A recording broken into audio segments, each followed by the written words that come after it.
Assalamualaikum warahmatullahi wabarakatuh. Selamat datang Bapak dosen dan rekan-rekan semua di video penjelasan materi kali ini. Perkenalkan, nama saya Kalisha Aulia Naila dengan nomor mahasiswa A1B024-122. Di video kali ini saya akan menjelaskan materi mengenai pengujian satu hipotesis dan sampel dan pengujian dua hipotesis beserta sampel dalam materi mata kuliah Statistik, Ekonomi, dan Bisnis dengan Bapak dosen pengampu saya, Bapak Dwi Putra Buana Sakti, SEMM. Baik, langsung saja kita masuk ke pentingnya pengujian hipotesis dalam ekonomi dan bisnis. Pengujian hipotesis sangat penting dalam ekonomi dan bisnis sekarang karena memberikan dasar ilmiah bagi setiap keputusan yang diambil. Proses ini dapat membantu menentukan apakah suatu perubahan atau perbedaan dalam data benar-benar signifikan atau hanya terjadi secara kebetulan. Nah, dalam praktik bisnis, pengujian hipotesis digunakan untuk menilai efektivitas, strategi pemasaran, mengevaluasi kualitas produk, menguji kinerja karyawan, serta memastikan bahwa standar dan target perusahaan benar-benar tercapai. Dengan metode ini, perusahaan dapat memvalidasi klaim, mengurangi resiko keputusan yang keliru, serta membuat kebijakan yang lebih efisien dan tepat sasaran. Dalam bidang ekonomi, pengujian hipotesis membantu memverifikasi indikator penting seperti pendapatan, pertumbuhan, konsumsi, dan dampak kebijakan, serta keseluruhan pengujian hipotesis menjadikan analisis data lebih objektif, rasional, dan dapat dipertanggungjawabkan sehingga mendukung pengambilan keputusan yang lebih baik dan akurat dalam dunia usaha dan ekonomi. Selanjutnya kita masuk ke pembahasan pengujian satu hipotesis dan sampel, yang dimana pengertian dari pengujian satu hipotesis dan sampel yaitu suatu metode statistik yang digunakan untuk menilai kebenaran suatu klaim mengenai parameter populasi seperti rata-rata atau proporsi dengan menggunakan data dari satu kelompok sampel. Dalam pengujian ini, peneliti ingin mengetahui apakah nilai sampel cukup kuat untuk mendukung atau menolak pernyataan awal atau yang disebut dengan hipotesis nol yang menyatakan bahwa kondisi populasi sesuai dengan nilai tertentu. Dengan kata lain, pengujian ini bertujuan untuk membandingkan satu sampel terhadap nilai acuan yang telah ditetapkan, sehingga dapat diketahui apakah klaim tersebut layak diterima secara statistik. Nah, adapun konsep dasar sendiri dari pengujian satu hipotesis dan sampel yaitu dimulai dari perumusan dua hipotesis, yaitu hipotesis nol atau HO sebagai pernyataan standar dan hipotesis alternatif yaitu H1 sebagai dugaan yang ingin diuji. Setelah itu ditetapkan dengan signifikan alpha, dipilih jenis uji statistik yang sesuai seperti uji Z, uji T, atau uji proporsi. Dan dihitung nilai statistik uji dari data sampel. Nilai ini kemudian dibandingkan dengan daerah kritik atau menentukan H0 harus diterima atau ditolak. Seluruh proses ini memastikan bahwa keputusan yang diambil bukan berdasarkan perkiraan, tetapi berdasarkan bukti statistik yang terukur dan dapat dipertanggungjawabkan. Nah, kapan pengujian ini harus dilaksanakan atau kapan pengujian satu hipotesis dan sampel ini harus kita gunakan? Nah, menurut analisis saya, kita menggunakan pengujian ini ketika hanya tersedia satu kelompok sampel saja dan tujuan analisisnya adalah membandingkan hasil sampel tersebut dengan suatu nilai standar atau parameter populasi yang sudah ditentukan. Lalu yang selanjutnya, ketika peneliti ingin mengetahui apakah rata-rata atau proporsi atau nilai tertentu dalam populasi benar-benar sama dengan nilai yang sudah diklaim sebelumnya. Lalu berikutnya, ketika perusahaan atau lembaga ingin memverifikasi kebenaran suatu klaim, misalnya mengenai kualitas produk, target produksi, standar waktu pelayanan, atau tingkat keberhasilan suatu perusahaan tersebut. Dan yang terakhir, ketika kita ingin memastikan perbedaan, apakah perbedaan antara nilai sampel dan nilai acuan cukup signifikan secara statistik atau hanya terjadi karena variasi acak. Nah, saya di sini ada membuat sebuah contoh yang dimana perusahaan minum mengeklaim isi produknya 250 mili.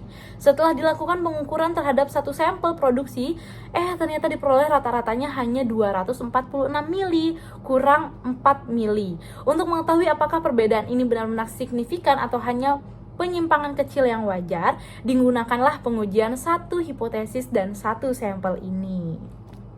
Nah, bagaimana sih bentuk pengujiannya dari satu hipotesis dan satu sampel ini?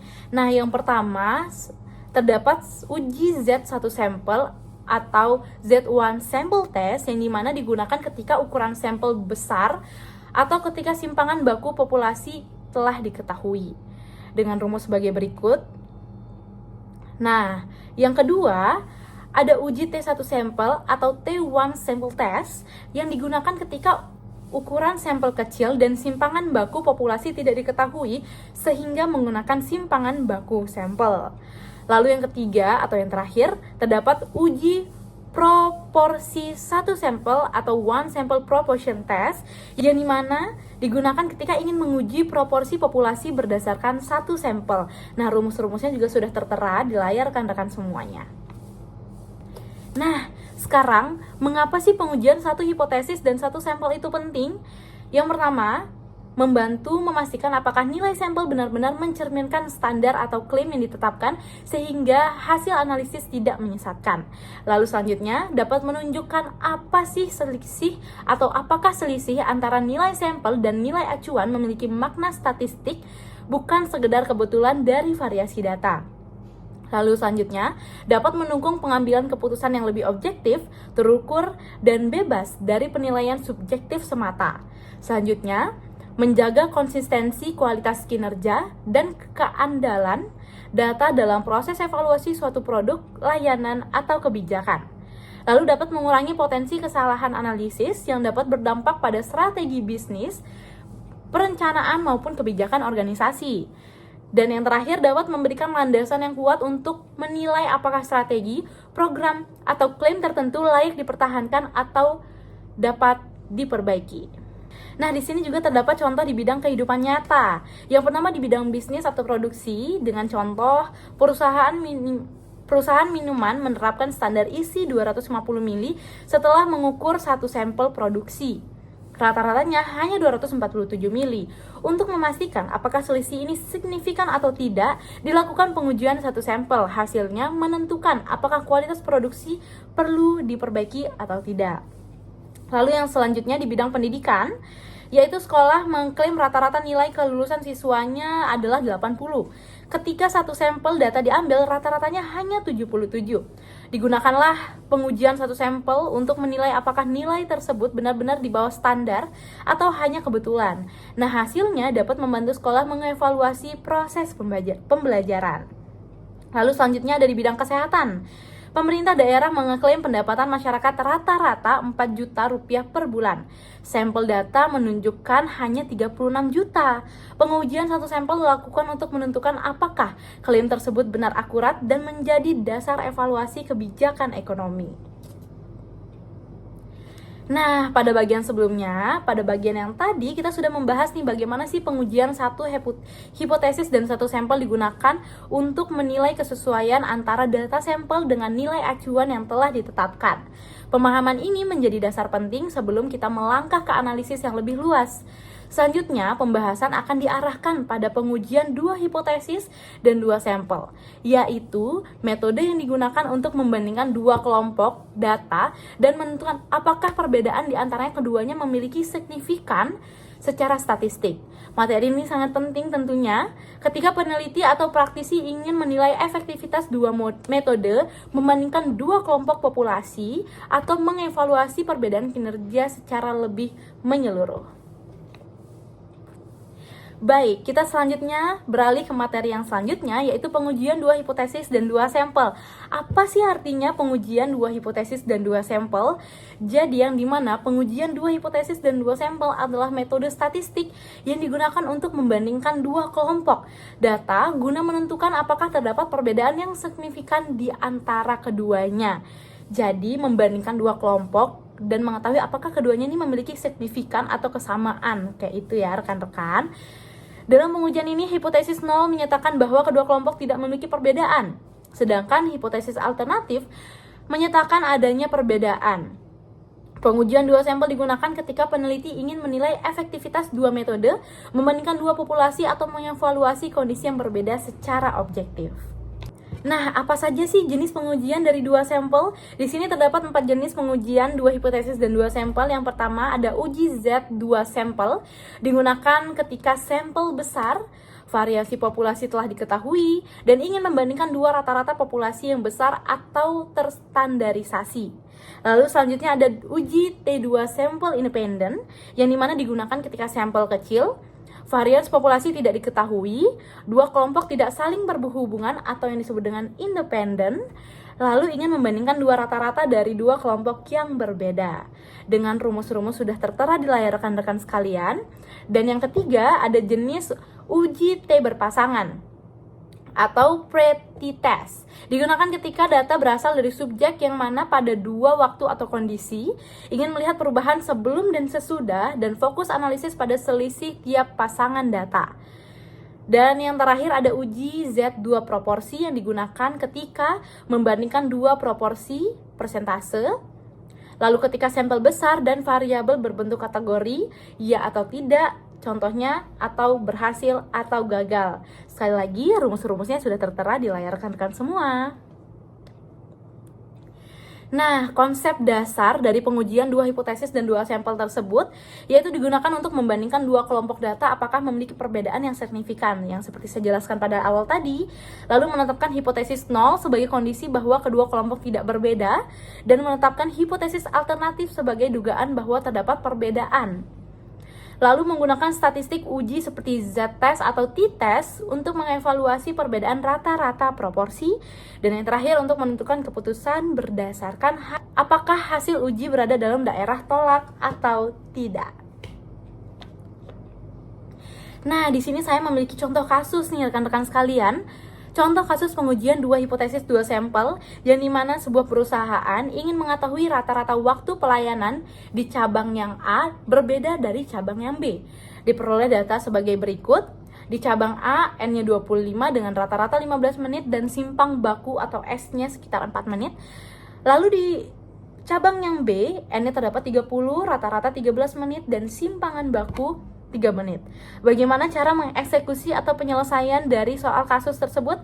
Kita akan bahas di slide selanjutnya. Nah, ini merupakan tahap penyelesaian, yang dimana yang pertama atau langkah awal kita harus menyusun hipotesis yang pertama, yang dimana hipotesisnya tidak ada perbedaan rata-rata waktu pelayanan, dan yang kedua ada perbedaan rata-rata waktu pelayanan. Yang kedua, kita harus menentukan statistik uji yang digunakan. Yang pertama, sampel kecil dan alfa tidak diketahui, menggunakan uji T2 sampel independen. Jadi kita akan menggunakan uji T2 sampel independen ya rekan-rekan. Nah, dengan rumus sebagai berikut yang di tahap ketiga. Lalu yang di tahap keempat kita menghitung statistik ujinya. Diketahui X1-nya 15, terus sampelnya 4 dan N1-nya 25, X2-nya 13, S2-nya sama dengan 3 dan N2-nya sama dengan 30. Nah, sekarang di sini kita masukin angka-angkanya sesuai dengan rumus yang sudah tadi terlihat, dan di sini menghasilkan angka 2,06. Yang dimana kita harus menentukan daerah titik yang terakhir, yaitu uji dua sisi, yaitu alfa sama dengan 0,05, DF mendekati 25 ditambah 30 dikurangi 2 menghasilkan angka 53, dan T tabel itu berada di kisaran 2,005. Jadi keputusan yang kita miliki sekarang adalah kita dapat menghitung T-nya, yaitu 2,06 yang tadi ternyata masuk ke daerah tolak, yaitu 2005. Nah, di sini sudah terdapat diagram yang dimana ada daerah tolak dan tidak tolak, lalu ada daerah probabilitas dan Z-skornya. Yang dimana kita memiliki kesimpulan hipotesis 0 ditolak, terdapat perbedaan signifikan dalam rata-rata waktu pelayanan antara cabang A dan cabang B. Artinya waktu pelayanan salah satu cabang memang lebih cepat dibandingkan cabang yang lainnya. Nah, di sini terdapat juga contoh penerapan dalam kasus bisnis. Yang pertama, ada di evaluasi strategi pemasaran, kita memakai uji Z2 proporsi. yang dimana kasus perusahaan e-commerce ingin mengetahui efektivitas dua strategi iklan yang berbeda.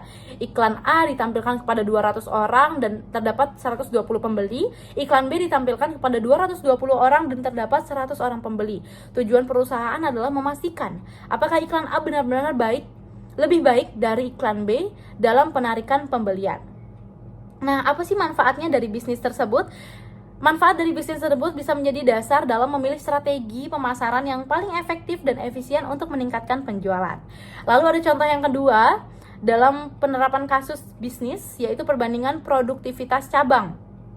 Sekali lagi kita akan memakai uji T2 sampel independen, yang dimana kasusnya sebuah perusahaan retail ingin membandingkan rata-rata penjualan harian antara cabang X dengan penjualan lebih tinggi dan cabang Y dengan penjualan lebih rendah. Perusahaan ingin memastikan apakah perbedaan tersebut benar-benar nyata atau hanya kebetulan. Nah, manfaat bisnisnya saat memakai hipotesis 2 yaitu membantu manajemen menentukan evaluasi kinerja cabang, pemberian pelatihan, dan strategi peningkatan penjualan. Nah, dari dua materi tersebut kita mendapatkan kesimpulan nih rekan-rekan sekalian, yaitu dalam analisis statistik untuk ekonomi dan bisnis, pengujian hipotesis berperan penting sebagai dasar pengambilan keputusan yang berbasis data. Pengujian satu hipotesis dan satu sampel digunakan ketika ingin mengetahui kondisi suatu populasi berdasarkan satu kelompok data. Sementara itu pengujian dua hipotesis dan dua sampel digunakan untuk membandingkan dua kelompok data yang digunakan menentukan apakah terdapat perbedaan signifikan di antara keduanya.